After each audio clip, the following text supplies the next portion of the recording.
Most people either undertrain or overtrain their arms. The mistake is thinking a few sets of curls at the end of chest day will grow arms, or the opposite, hammering arms with so much volume that recovery becomes impossible. The right approach is to find that sweet spot, enough weekly sets to stimulate growth spread across the week at a challenging but manageable intensity. This means training arms directly and intelligently, not randomly throwing in a few exercises whenever you feel like it. All right, let's dive into this. One of the biggest issues I see when it comes to arm training is this very common problem of either underdoing it or overdoing it. People fall into extremes and both sides hurt their gains. On the one hand, you've got the lifter who thinks, I don't need direct arm work. My arms get plenty of stimulation from chest, back, and shoulders. And while it's true that pressing hits your triceps and pulling hits your biceps, that's not the whole story. Indirect work just doesn't maximize growth. Sure, you'll get some spillover stimulation, but if you really want your arms to grow noticeably, they need their own focused, dedicated training. Otherwise, you're essentially expecting side effects to carry the whole job, and side effects are never as powerful as direct effort. Now, on the other extreme, you've got the people who think arms are everything. These folks come into the gym and just blast arms non-stop, sometimes every single day. They're doing 20, 30 sets for biceps in a single session, pushing through pain, chasing a pump so hard they can barely bend their elbows afterward. The thought process is more is better. If 10 sets is good, then 30 must be great. But the human body doesn't work like that. Muscles don't just grow infinitely in response to more work. They grow in response to the right amount of stress, followed by recovery. If you overshoot that stress, what you're really doing is cutting into recovery, leaving yourself weaker next session and slowing growth over the long haul. So, ironically, the folks who do too much often get less actual muscle gain than the ones who balance their training correctly. So, what's the answer? Balance. And balance comes down to finding that sweet spot of volume and intensity. For most people, that means something like 10 to 20 sets of direct arm training per week, split intelligently across multiple sessions, not all in one day because that just crushes recovery. Instead, you spread it out, maybe a few sets of biceps and triceps twice a week, maybe even 3 times if recovery is good. This way, you're stimulating the muscles often enough to grow, but you're also giving them space to recover and actually adapt. Remember, muscles don't grow in the gym, they grow after the gym when you rest, eat, and let your body rebuild stronger than before. Now let's talk intensity, because volume is only half the equation. Another mistake people make is going way too light or way too heavy. If your arm workouts feel like cardio with dumbbells, you're not pushing hard enough.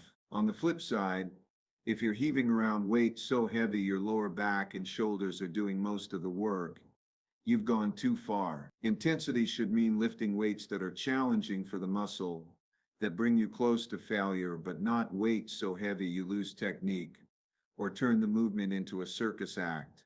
A good rule is to work within 1 to 3 reps shy of failure for most of your sets. That way you're pushing the muscle enough to send a strong growth signal, but not burning yourself out to the point where you can't recover or keep good form. Let me give you an example. Let's say you're doing barbell curls. If you load the bar so light that you can bang out 20 reps with no strain, your biceps aren't going to grow much. They're not challenged. If you load it so heavy that you're basically hip thrusting the bar up with every rep, then your biceps aren't the ones working hard. It's your whole body. But if you pick a weight where you can get maybe 10 to 12 controlled reps, and by the last 2 reps you're really grinding, but still keeping form, that's the sweet spot. Multiply that across multiple sets week after week, and now you've got a recipe for growth. Another key piece here is progression. Even if you're doing the right amount of sets at the right intensity, if you're not pushing progression, you're not going to grow. The body adapts to stress, and once it adapts, you need to increase the challenge. That could mean adding a bit more weight, adding an extra rep or 2, or adding an extra set when recovery allows. This doesn't mean you have to jump in leaps every workout, but over weeks and months, there should be gradual progress. If you're curling the same dumbbells for the same reps 6 months from now, Don't be surprised if your arms look exactly the same. But progression only works if recovery keeps up. That's why balance is so important. If you're doing 30 sets a week for arms, your joints ache, your elbows hurt, and you're exhausted, progression stops. You're stuck in a recovery hole. If you're doing 5 lazy sets every couple of weeks, progression also stops because there's no stimulus to adapt to. It's like watering a plant too little or drowning it with a fire hose. Neither gets you the growth you want. So the real win comes from approaching arm training with structure. Plan your volume, stick to quality reps near failure. Spread sessions out so recovery is built in. Keep an eye on progression over time. That balance is what separates the lifters who keep growing year after year from the ones who spin their wheels, complaining their arms won't grow no matter what they do. Most of the time, it's not genetics holding people back. It's the fact they're either doing way too little or way too much. If you can avoid those extremes and consistently hit that sweet spot of enough training to stimulate growth, but not so much that recovery gets wrecked, your arms will respond. It won't be overnight, but over months, you'll notice the size, the shape, and the strength all improving. And that's the difference between training smart and just wasting energy.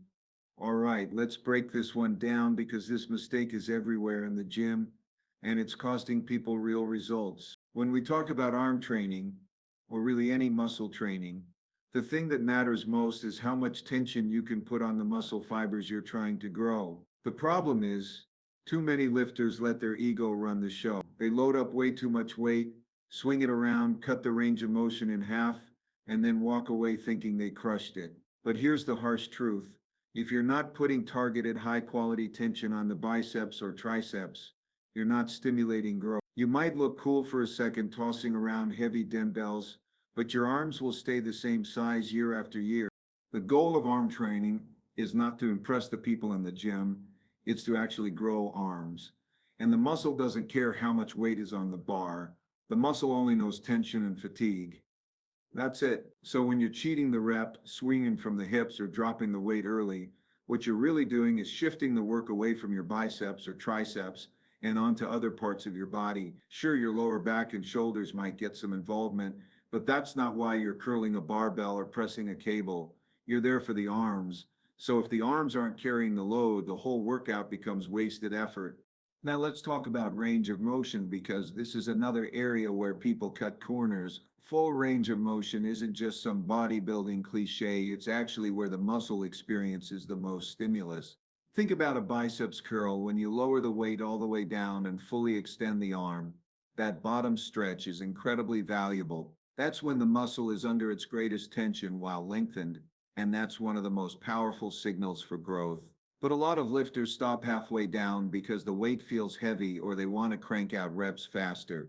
That might get you a temporary pump, but it's not the same as challenging the muscle through the full range. Over months and years, that difference adds up. The guy doing sloppy half reps with 50-pound dumbbells will almost always have smaller arms than the guy doing clean full range reps with 30.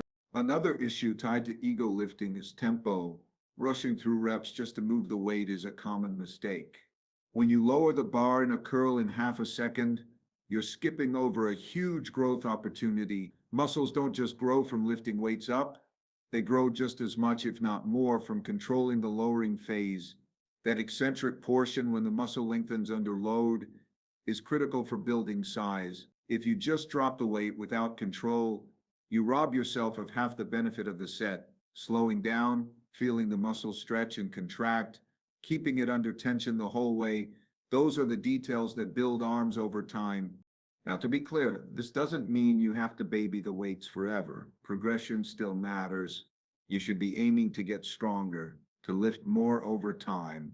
But the foundation of that progression has to be proper technique. Think of it like building a house. If the foundation is crooked, adding more bricks on top only makes the whole thing collapse faster. If you build your strength on sloppy technique, not only will your growth be worse, but you're also setting yourself up for injuries. And once you injure your elbows or shoulders, good luck training arms effectively for months. That's not a situation you want to be in. So the question becomes, what does good technique actually look like? For curls, It's keeping your elbows pinned close to your sides, controlling the weight on the way up, pausing for a split second to actually squeeze the biceps, then lowering slowly through a full range. For triceps, whether it's push downs or skull crushers, it's keeping the elbows stable, not letting them flare all over the place, and making sure you're getting that full extension and contraction. None of this looks flashy. It's not about jerking the weight up quickly or moving as much iron as possible. It's about quality reps where the target muscle is doing the work. One of the best mental tricks you can use here is the mind muscle connection. Instead of thinking, I need to move this bar from point A to point B, think, I need to make my biceps shorten and lengthen under load. The weight is just the tool. The muscle is the goal. If you focus on squeezing, controlling, and actually feeling the muscle work, your training instantly becomes more effective. That's how you turn an average curl into a growth-producing curl. And let's address the pump, because a lot of people confuse getting a pump with doing good work. Yes, a pump feels awesome. It's blood rushing into the muscle, it's veins popping, it's skin tightening. But you can get a pump doing light, fast, sloppy reps, and that doesn't guarantee growth. The pump is a side effect, not the main driver. The main driver is mechanical tension on the muscle through good technique, controlled reps, and progressive overload. If you chase the pump while ignoring technique, you'll plateau fast. But if you chase proper tension and control, you'll get both the pump and the long-term growth. At the end of the day, the big takeaway here is this: your ego has zero place in arm training. The weights are tools, not trophies. If you need to drop down 10 or 20 pounds to do the movement correctly, do it. Over time, with good form, you'll surpass the guy who went heavy and sloppy every session. Your joints will be healthier, your muscles will actually be bigger, and you'll have a physique that reflects consistent, intelligent training. So the next time you grab the dumbbells, ask yourself, am I here to look strong for 20 seconds, or am I here to build real arms that last a lifetime? If it's the latter, technique comes first, and ego gets left at the door. When most people think of big, impressive arms, the first thing that comes to mind is the biceps. It makes sense. They're the show muscles. They pop out in a flex, and they're what you see in the mirror when you curl a dumbbell. But here's the reality check. The triceps make up roughly 2/3 of the arm size. That means if you're only training biceps hard and neglecting triceps, you're leaving most of your potential growth on the table. It's like trying to build a massive chest but only ever doing incline presses. You're missing a whole lot of the muscle. Balanced arm development isn't just about looking better, it's about strength, function, and longevity in training.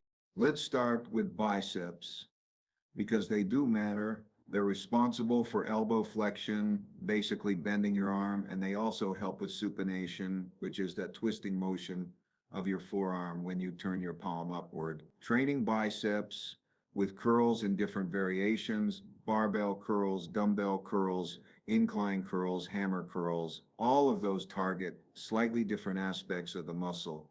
They give you that rounded peak look that screams, this person actually trains. But if all you ever do is curls, you'll quickly hit a wall. Your arms won't look as big as you want, and they won't perform as well either. Now let's look at the triceps. This is where a lot of people are missing the boat. The triceps are responsible for elbow extension, straightening your arm. Every time you press, whether it's bench press, overhead press, dips, or push downs, the triceps are involved. And because they have three heads, the long lateral and medial head, they need more than just one movement to be fully developed. If you're skipping direct triceps work, you're never going to maximize arm growth. The long head especially needs overhead extension movements like skull crushers or overhead dumbbell extensions to really get hit. Without that, your triceps will stay underdeveloped, and that means your arms overall will look much smaller than they could be. So here's the mistake I see all the time. People crush curls until their biceps are on fire, but then they either skip triceps or throw in a couple of half-hearted pushdowns at the end of the workout. That's a recipe for imbalance. Not only do you end up with arms that look smaller than they should, but you also create strength discrepancies that can affect your pressing power. Weak triceps mean your bench press stalls, your overhead press feels shaky, and your elbows are more prone to pain. Ignoring triceps is literally handicapping your strength and your size. Balanced arm training means treating both biceps and triceps like priorities, not afterthoughts. That doesn't mean you need a whole day just for arms, although you could do that if you love training them. It means making sure both muscle groups get dedicated work every week. If you're hitting 10 to 20 sets for arms per week, those sets should be divided intelligently between biceps and triceps. For example, you might do curls and hammer curls for biceps, then skull crushers and pushdowns for triceps in the same session, or you could split them across different days. The exact setup doesn't matter as much as making sure both sides are covered. Another key piece here is variation. Both biceps and triceps respond best when you hit them from slightly different angles and with slightly different grips. For biceps, that might mean alternating between supinated curls, hammer curls, and incline curls. For triceps, that means combining pushdowns, dips, close grip presses, and overhead extensions. Each variation emphasizes different heads of the muscle, and over time, that adds up to complete thick development. If you only ever do one exercise, you're missing those other areas, and your arms won't have that dense 3D look. Now let's talk aesthetics. Balanced arms don't just look big, they look powerful. When your triceps sweep down the back of your arm and your biceps peak up front, you get that horseshoe and peak combo that makes arms look impressive from every angle. When you raise your arm, people notice both sides. When you press or flex, everything pops. If you only train one side, you never get that full effect. That's why bodybuilders always emphasize symmetry and balance. It's not about one flashy muscle, it's about the whole package. There's also a longevity factor. Training both biceps and triceps helps keep your elbows healthier. If one side of the joint is constantly being worked and the other side is ignored, you create imbalances that put stress on the joint over time. That's when you get tendonitis, nagging aches, or even injuries that sideline your training. When both biceps and triceps are strong, your elbows track better, your lifts feel smoother, and you can keep progressing without those annoying setbacks. So what's the practical takeaway? If you want serious arms, stop treating biceps as the star and triceps as the sidekick. They're both leads in this movie. Build your program so that each muscle group gets adequate volume, varied exercises, and progressive overload. That could mean starting your arm session with a triceps movement sometimes instead of always defaulting to curls first. It could mean rotating in an overhead triceps exercise to make sure the long head gets love. It could mean balancing your weekly volume so you're not doing 15 sets of curls and 3 sets of pushdowns. Over time, those little decisions compound into big differences in size and strength. The truth is, most people's arms lag not because they don't train hard, but because they don't train smart. They chase the pump in their biceps, forget about their triceps, and then wonder why their shirts still fit the same. The fix is simple. Respect both sides of the arm equally. Train them both with effort, variation, and progression, and your arms will finally start to grow into what you've been chasing. That's how you move from average arms to arms that actually stand out. Here's the deal. You can design the best arm workout in the world, pick the perfect exercises, and train with great technique. But if you don't respect recovery and you don't apply progressive overload, your arms simply won't grow. This is the part most people ignore because it's not as flashy as curls or pushdowns. Recovery feels boring. It's sleeping, eating, resting. Progressive overload feels slow. It's adding tiny bits of weight or reps over time, not making a huge leap in a single session. But together, these two things are the absolute backbone of arm growth. Without them, all the sets and reps you do are just spinning your wheel. Let's start with recovery, because this is where so many lifters sabotage themselves. Think about what actually builds muscle. You don't grow in the gym, you stimulate growth in the gym. The actual growth happens after, when your body repairs the muscle fibers you've broken down. That repair process requires rest, calories, and sleep. If you never give your arms a chance to recover, you're basically tearing them down over and over without letting them rebuild. That's like taking a sledgehammer to a wall every day and then wondering why the wall never gets taller. It's not magic, it's biology. Now, recovery doesn't mean doing nothing forever. It means finding the right balance between training, stress, and rest. If you hit your arms with a smart, challenging workout, they need at least 48 to 72 hours to repair before they're ready for serious work again. That doesn't mean you can't train other muscles in the meantime. It just means blasting arms every single day is a recipe for stagnation. I see people do this all the time. They want big arms so badly that they curl and push down every session, thinking they're outworking everyone. What they're really doing is out fatiguing themselves, leaving their muscles constantly sore and inflamed, but never actually growing. On the flip side, some people go too far the other way.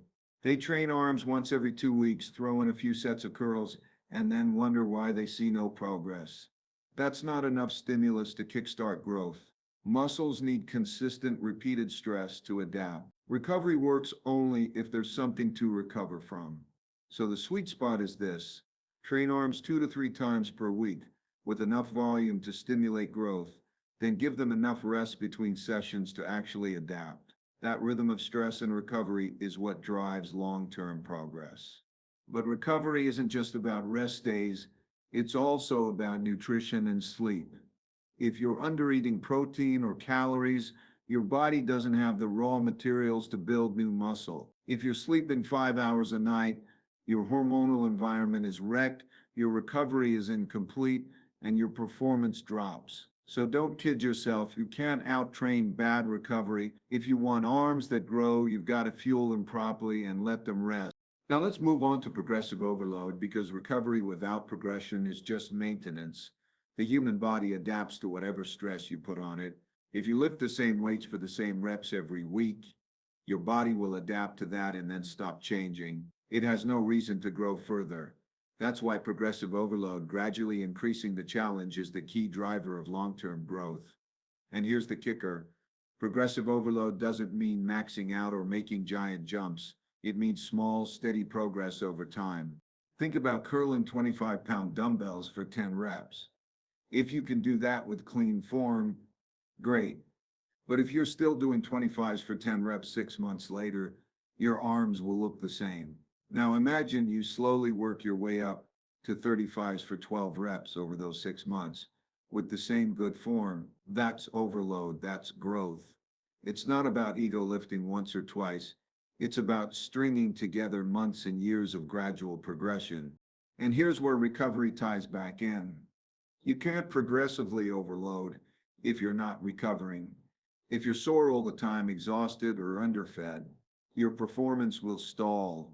You won't be able to add weight, reps, or sets because you're already running on empty. Recovery sets the stage for progression, and progression is what drives muscle growth. They feed into each other. One without the other doesn't work. There are different ways to apply overload. You can add weight to the bar. You can add reps to your sets. You can add an extra set here and there. You can improve your form and increase your range of motion, which actually makes the exercise harder. All of those are tools, and you don't have to use them all at once. The smart approach is to pick one or two and progress gradually. For example, stick with the same weight until you can add 2 or 3 more reps than before, then bump the weight up slightly and repeat.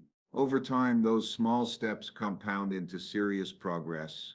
The big mistake people make here is trying to overload too fast. They slap on 20 extra pounds, their form falls apart, and suddenly they're training their lower back instead of their biceps. That's not overload. That's just cheating yourself. Real overload is slow, patient, and sustainable. It's the kind of progress you barely notice week to week, but when you look back months later, you realize your arms are bigger, your lifts are stronger, and your technique is still solid.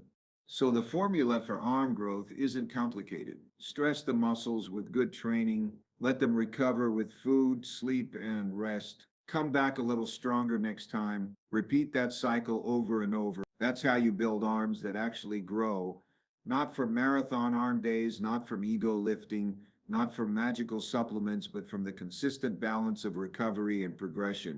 If you can buy into that process, even though it's not as exciting as chasing a pump every day, you'll be amazed at what happens over months and years. Your arms will finally start responding, your strength will climb steadily, and your progress will last because you're building it on a foundation of smart training, instead of impulse. Recovery and overload aren't glamorous, but they're the truth. Ignore them and you stay stuck. Respect them and your arms transform.